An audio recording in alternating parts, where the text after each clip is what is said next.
Welcome to the Weekly Report. I'm Mike Severo with City Communications, and here are the top 3 things you should know this week. In just about a year, travelers will be using the new terminal at KCI.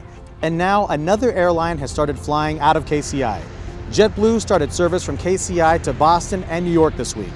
New York is one of the most popular destinations, and JetBlue will be the only carrier with nonstop service to JFK Airport. Construction of a new $2.8 million pedestrian bridge giving better access to MLK Jr Park on Brush Creek will begin soon thanks to monies from the community project funding. Congressman Emanuel Cleaver made the announcement at the park this week. MLK Jr Park received the new inclusive playground equipment last summer thanks to a grant from the 15 and Mahomes Foundation. The park was renamed Martin Luther King Jr in 1976 thanks to the efforts of then Councilman Emanuel Cleaver. The city needs input from you on the Climate Resiliency and Protection Plan. The plan will serve as a roadmap as the city moves forward in its efforts to reduce greenhouse gases and plan for the impact of climate change. The plan also builds upon the Regional Climate Action Plan and recognizes that different communities within KCMO require different strategies.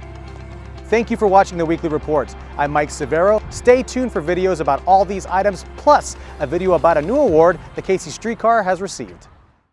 Really pleased about what we're going to announce today because it actually links this park to the neighborhoods to the north of the park. Thanks to the work of our Parks Board, our City Council, and a number of great philanthropic donors, including the 15 and Mahomes Foundation and so many others, we saw improvement in this park, recognizing that infrastructure dollars aren't just for big highway bridges somewhere else. They're the types of things that can improve the core of our community and can make opportunities for kids living in any part of our city to come and enjoy a day at the park. Mahomes Foundation did all of this great work, and it's a joy to see all the kids coming here. But we got to make sure it's as safe as possible. And so we were able to tap into our fiscal year budget to get money for a bridge. This is Kansas City's hottest new park. It's amazing, but what good is it if people can't get there? What good is it if the people that need an amenity like this the most aren't able to make it there safely? And so that's why this is so important to us. It's such an obvious piece of infrastructure that is needed to make this truly successful and have truly the most positive impact on all of our residents. I'd like to present you with this check for $2,800,000, which would be the cost of building a bridge that we desperately need. So congratulations and thanks for all the great work you're doing.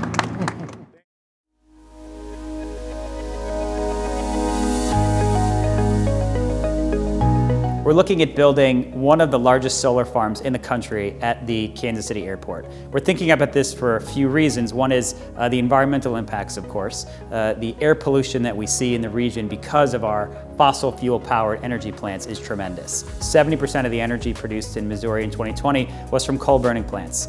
We also hope that there is a benefit from grid resiliency and redundancy of energy supply. Thinking about last year when we had grid failures in February because of weather in Texas, thinking about how we can protect ourselves from that. There's also an opportunity for cheaper energy for our residents. If we produce it locally, it costs less to get it from the energy production facility to our homes. This is for all Kansas Cityans and everyone in the region. The environmental impacts of reducing the pollution created by our energy production facilities is tremendous and regional. If we're ever going to make progress fighting climate change, we've got to think big, we've got to be bold, and we've got to be aggressive with the things that we do. This is something transformational. It's more than just a few solar panels on top of a city building. It's a facility that could power the entire city. As of last summer, we have a new policy in place that requires all new city vehicles to be zero emissions battery electric vehicles. That is a big and bold and aggressive step towards a zero emissions fleet. We're in the process of converting the city's 90,000 streetlights to LED bulbs. This is a reduction of almost 50% of the energy uses of the previous types of bulbs.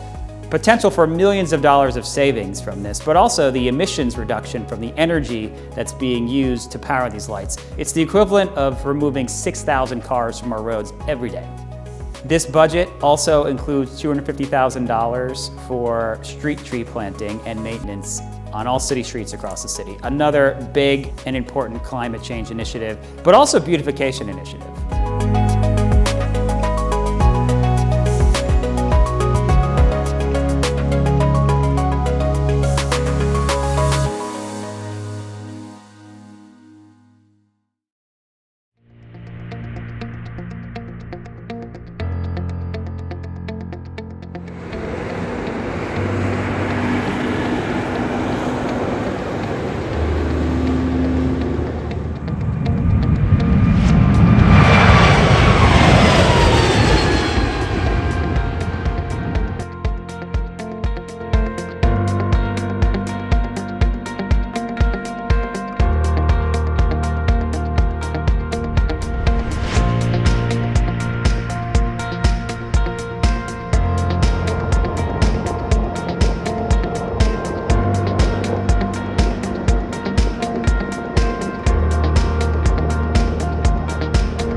TSA, in cooperation with our network of transportation partners, developed this base program to help increase domain awareness, enhance prevention and protection capabilities, while furthering the response preparedness of transit systems nationwide. I commend your organization for their focus on security and wish you continued success in the future.